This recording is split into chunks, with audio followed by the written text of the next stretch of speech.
चरणों में सत्सत नमन और आप सभी साधकों को मेरा सादर नमस्कार। मैं साध्वी आनंदी माँ दिव्याशीष आश्रम सुंदरनगर मंडी डिस्ट्रिक्ट हिमाचल प्रदेश में निवास करती हूँ। मेरा फ़ोन नंबर है 8219172304। सुरेश बेटा का फ़ोन नंबर है 9729018002। तो हमारे दिव्याशीष से आश्रम में साधिका आए हैं। उनको क्या प्रॉब्लम थी और यहाँ क्या तप करे उन्होंने, वो अपनी मुख से सुनाएंगे, अपनी परिचय वगैरह भी खुद देंगे और यहाँ के बारे में कैसे पता लगा ये सब खुद बताएंगे। तो बेटा बताओ आप। मैं सुषमा गिडवानी महाराष्ट्र से आई हूँ। दिव्याशीष परम सुख आश्रम में जो मंडी में सुंदर नगर में स्थित है, मुझे जैसे जानकारी हुई तो मैं यहाँ पर मैंने डिसीज़न लिया कि मेरी जो समस्या है, मैं कैंसर फोर्थ स्टेज का मुझे कैंसर हो गया है। उसका इलाज मुझे एलोपैथी में समझ में नहीं आ रहा था, क्योंकि वहाँ वे कह रहे थे कि आपको लॉन्ग लाइफ कीमो लेने पड़ेंगे। और वे सारे के सारे इतने मुझ पर उसका पहले भी जो मैंने इलाज कराया था 3.5 साल पहले, ब्रेस्ट कैंसर हुआ था, तो मैंने सर्जरी हुई, केमो हुआ, रेडिएशन हुआ, मेंटेनेंस केमो हुए, उसके बाद फॉलोअप भी मेरे बराबर मैं करती रही। उसके बावजूद ये फिर से बीमारी जड़ से तो मिटी नहीं, वापस आ गई। तो अभी मेरे पास कोई चारा नहीं था, तो मैंने पहले जहाँ मेरी सर्जरी हुई थी वहाँ डॉक्टर से मिली। डॉक्टर ने मुझे बताया कि जो आपकी पहले रिपोर्ट थी वैसी ही रिपोर्ट आई है, अतः आपको वैसे ही केमो लेने पड़ेंगे। और उसकी श्योरिटी तो कुछ दिख नहीं रही थी मुझे कि मेरी हालत आगे क्या होगी, क्योंकि उसमें तो आदमी अधमरा हो जाता है। और उसके बाद उसके पास कितना बल रहेगा, बाल जाएंगे, आपका सारा का सारा सिस्टम ही पूरा बिगड़ जाता है। सारे साइड इफ़ेक्ट्स इतने होते हैं कि B12 कम हुआ, फिर आप नॉनवेज नहीं खाते हो, आप वेजिटेरियन हो तो आपको तो ये खाना पड़ेगा, ऐसी बात है। फिर मैंने कहा ठीक है, मैं सेकंड ओपिनियन लेती हूँ। तो मैं बम्बई में सेकंड ओपिनियन लेने गई, तो वहाँ पर मैंने वहाँ ओपिनियन में मुझे वही ट्रीटमेंट बताई गई। तो वहाँ मैं 2 दिन घूमी फिरी, लेकिन मेरा मन बिल्कुल नहीं मान रहा था। तो मैं घर आई।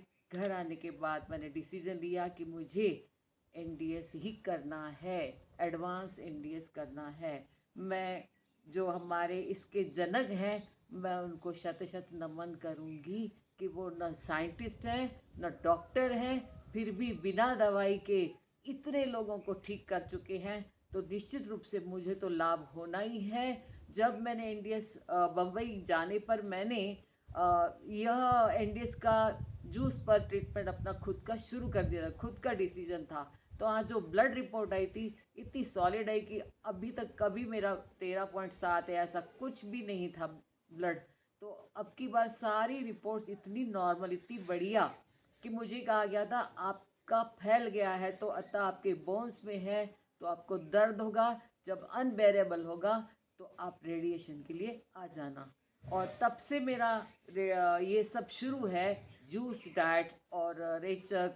जो हमें जिस तरह से यहाँ नॉलेज मिला है वो ये कि आपको 8 घंटे फास्टिंग करना है, उसके बाद रेचक जूस लेना है। रेचक जूस के बाद आपको जितनी ज़रूरत हो उतना आपने रसाहार करना है। साथ में एनिमा मस्ट है, एनिमा के बगैर तो यह ट्रीटमेंट अधूरी है, जिसे संजीवनी क्रिया कहा जाता है। तो इससे मैं गुजरते हुए 15 दिन मैंने घर में गुजारे। और उसके बाद मैंने हमारे यहाँ के जो मार्गदर्शक गुरु समान है हमारे भाई सुरेश मलिक जी, उनके गाइडलाइन में मैं यहाँ पहुँची। और हमारी आनंदी माँ जो आनंद का झरना है, बड़ी निश्चल निष्कपट भाव से यहाँ परोपकार इस भावना से सेवा कर रही हैं। निःशुल्क यहाँ सेवा होती है। ये बात इतनी अनोखी है इस दुनिया में, ऐसा तो कोई करता नहीं है। साधारण रूप से हम जब भी कहीं डॉक्टर के पास जाएं, हमारा फाइल जो हमारी केस पेपर बनता है तो उसमें पहले ही हमें अच्छी खासी रकम वहाँ जमा करनी पड़ती है। अभी तो मेरी ट्रीटमेंट शुरू नहीं हुई थी, तब भी मैंने काफ़ी सारा खर्च किया, लेकिन मेरा डिसीजन था कि यहीं आना है मुझे। मैंने मन बनाया और संकल्प किया कि मुझे ठीक होके उनको दिखा देना है।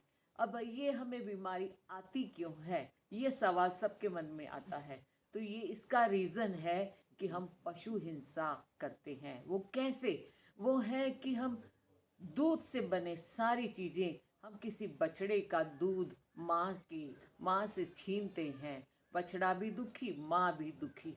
तो सारे डेयरी प्रोडक्ट हमें बंद करने पर हमारा जो पाप है वो कम होगा। हमें यूनिवर्स पूरी मदद करेगा कि हमने जो किया है उसका भुगतान तो करना ही है। साथ ही हम लोग शहद भी छीनते हैं मधुमक्खियों से, जो अपने बच्चों के लिए कलेक्ट करती है। यहाँ तक कि चमड़े की बनी वस्तुएं भी हम यूज़ करते हैं। हम जाने अनजाने ऐसे कितने ही पाप करते हैं। तो हमें यह निरीह अबोध ऐसे गूंगे जानवरों के प्रति दया भाव रखना है।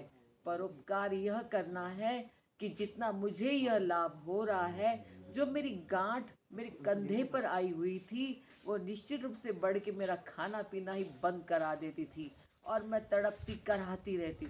पर यहाँ कोई दर्द नहीं हुआ है, न कोई यहाँ टेस्टिंग चलता है, न कोई डॉक्टर आते हैं, न कोई रोता झींकता रहता है। सब आनंद में जूस पीते हैं। समय समय पर यहाँ हमें जूस उपलब्ध होता है।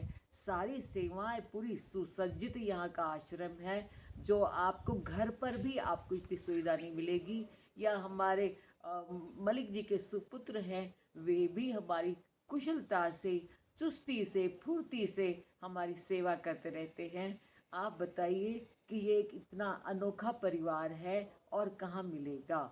भले आपको लगे कि यह दूर है, लेकिन यहाँ का जो नेचर है, प्रकृति है, वो इतनी शांतिपूर्ण है कि आपका मन यहाँ लग जाएगा।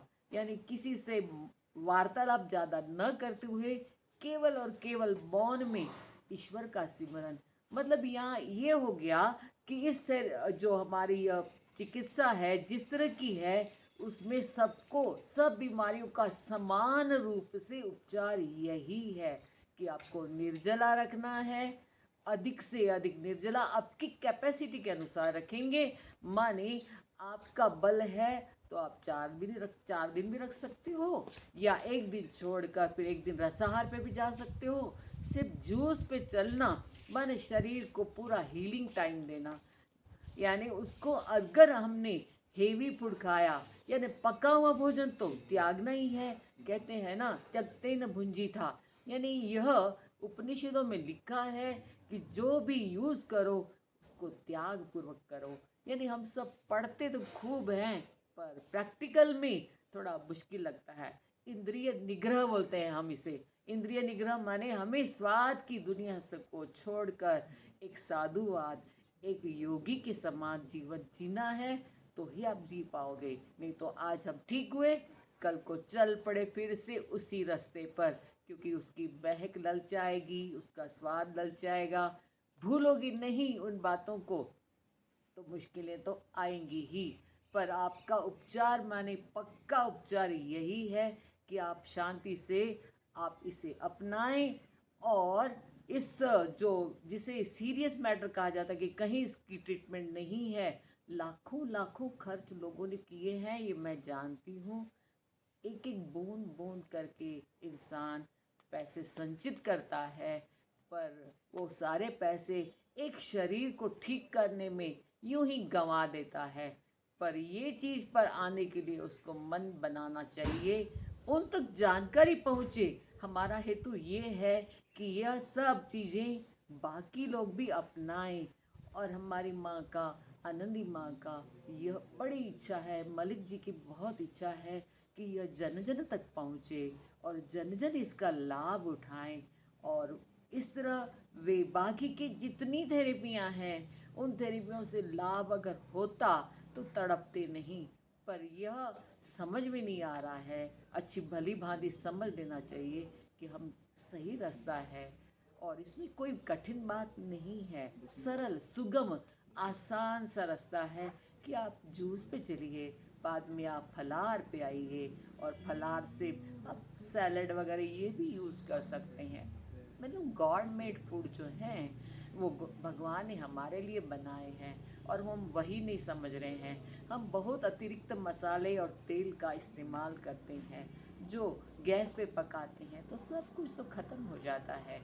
स्वाद तो भला ही हमें बड़ा अच्छा आता है। हम पार्टियाँ और शादियाँ, बर्थडे, सब में हम यह सब करते आ रहे हैं। कहीं न कहीं यह रुकना चाहिए। हमारा विकास हो रहा है कि विनाश हो रहा है, वो समझना चाहिए। अपनी दीर्घायु बढ़ाने के लिए ऋषि मुनियों के समान कंदमूल पर या इस तरह से ये जीवन हमें व्यतीत करना चाहिए। मैं धन्यवाद दूंगी हमारे गुरुवर्य को, हमारी आनंदी माँ को, हमारे मलिक आपका भाई साहब नाम, को। Mobile number? मेरा नाम सुषमा गिडवानी और मेरा मोबाइल नंबर है 9370508252। फिर से बताती हूँ, मोबाइल नंबर है 9370508252। बेटा, आप निर्जल उपवास यहाँ कितना दिन करे, यहाँ कितना दिन रहे और कितना दिन निर्जल उपवास करे? हाँ, मुझे 18 दिन हो गए और उसमें से मैंने 9 दिन निर्जला रखा है। मैं दूसरे दिन भी निर्जला करने के लिए पूरी तैयार रहती थी, लेकिन इन लोगों का माने मुझे यहाँ ऐसा मार्गदर्शन मिला कि आपको दिक्कत हो रही है, कहीं कुछ ऐसा लग रहा है तो ये थोड़ा सा पानी पी सकते हो बीच में, या थोड़ा सा जूस ले सकते हो। लेकिन मेरी इच्छा थी कि और बढ़ाऊं और मैं निर्जला को थोड़ा सा और ये करूं, पर थोड़ा सामर्थ्य अपना देखते हुए कि मुझे थोड़ा इजी लगे, उस हिसाब से मैंने फिर एक एक दिन छोड़ के किया निर्जला, और रसाहा पर मैं रही हूँ।